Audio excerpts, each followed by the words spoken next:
Hello and welcome to Disc Golf Daily, the podcast that catches you up on all the news and notes in about 8 to 10 minutes. I'm Brian Papa Wolf Frawley, and I'm excited to talk to you today about the OTB Open, or as I like to call it, look at that cute fox on TV Open. It really came down to big names, new names, and a lot of throws. The course plays long. There was a lot of excitement throughout the weekend. We saw some interesting drama with the water. We saw a lot of OBs, and we saw wind in pockets here and there that we definitely had to be aware of. We saw some struggles on the putting green coming down the final day and day two, especially because of that wind. As we roll over to the FPO side, it was a pretty exciting final day. I'm skipping right to the final day because that's what we need to talk about. After round two, we saw a tie between very good friends Ella Hansen and Holland Hanley, with Kat Murch, Owen Scoggins, and Hannah Wynn rounding out your top five. We were interested to see how or what the battle would be like. Ella got the first birdie. Holland got the first birdie. We were all excited. Unfortunately, on the second hole, Holland took a bogey, and then another bogey on the fourth hole, and we didn't quite catch back up. Ella, on the other hand, continued to hit a lot of birdies, had a safe bogey near the end, and found herself with her first Disc Golf Pro Tour win. Now, yes, she has a Silver Series, but first Elite Series win. It was super cool from the spectator standpoint, in my opinion, to see how fast she was mobbed by her friends and her fans and her travel partners and the people that she goes to work with, if you will, every weekend. It was really cool to see the excitement for them, for her victory. Champagne, high fives, hugs, and a lot of tears. That was super cool. I'm very grateful that I got to watch that live on DGN. I thought Sarah and Ian did a great job calling those final holes. You know what it takes to win on the Pro Tour?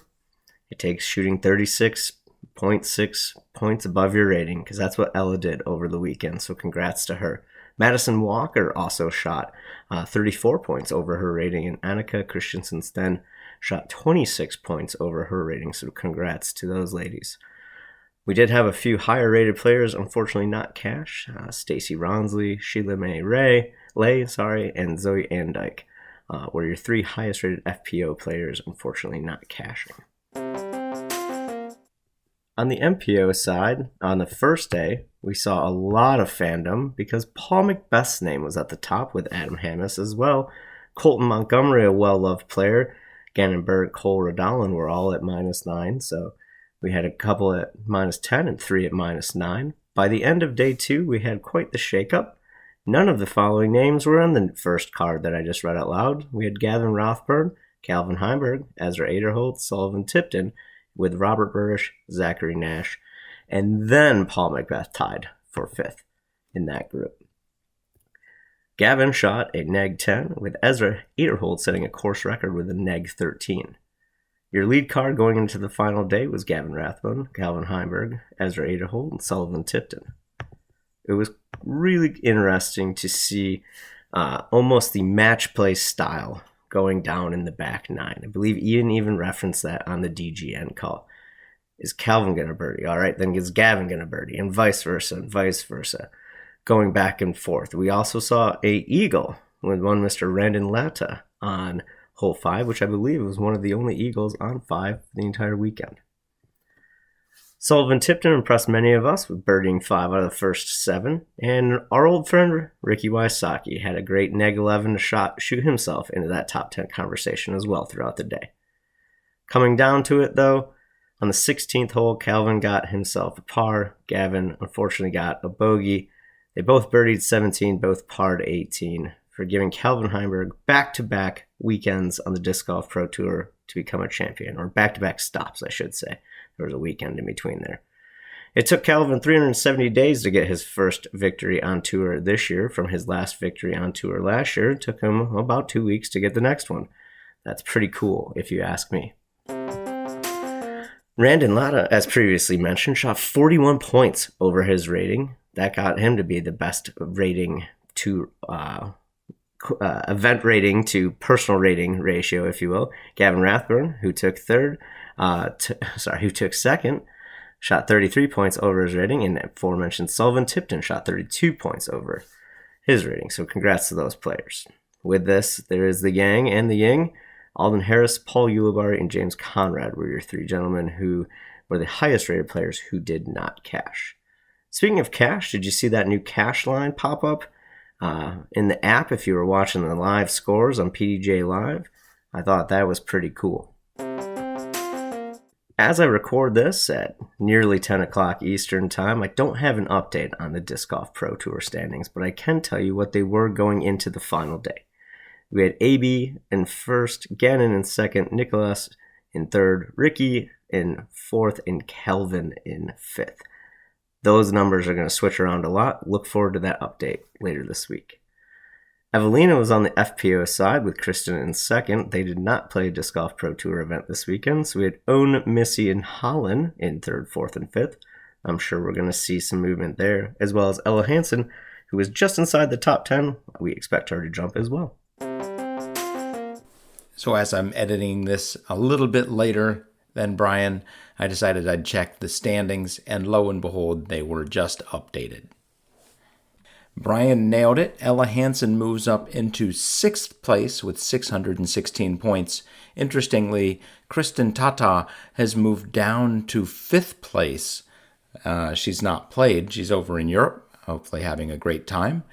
And Owen Scoggins moved up into 2nd, right behind Evelina Solomon. Missy Gannon moves up into 3rd, and Holland Handley moves up into 4th. Yes, the women are so close that Kristen misses an event and 3 women pass her. Let's see how the men are doing. On the men's side, Anthony Barella, after 5 events, winning 3 of the first 5 events, looked like he was going to run away with the season. He is no longer in first. Gannon Burr's 13th place puts him ahead, 3 points ahead of Anthony Barella. Nicholas Antala is in 3rd. Calvin Heimberg, with 2 wins, has moved all the way up into 4th place that quickly. And Ricky Wysocki rounds out the top 5.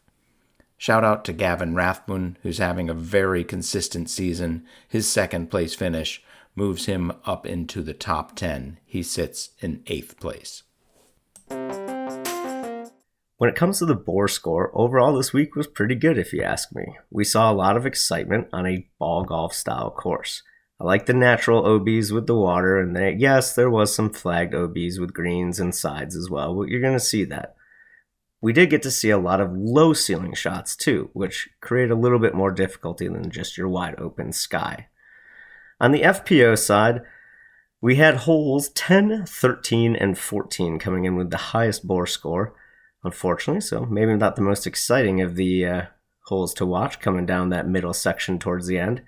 That being said, 2 of the top 3 most exciting holes were 16 and 18, and that's a great way to finish up. That matched on the MPO side as well, as far as some of the better holes to watch coming down the stretch were 15, 16, and 18. And overall, the MPO layout scored very, very well. Thank you again for taking the time to listen to us. We are on X, Instagram, we are on Facebook, and just to round out all the age brackets, we have an AOL email. So, if you want to stop by and talk about disc golf, hit us up on one of those or email us at dgdaily or discgolfdaily at AOL.com. Until next time, keep it in the fairway.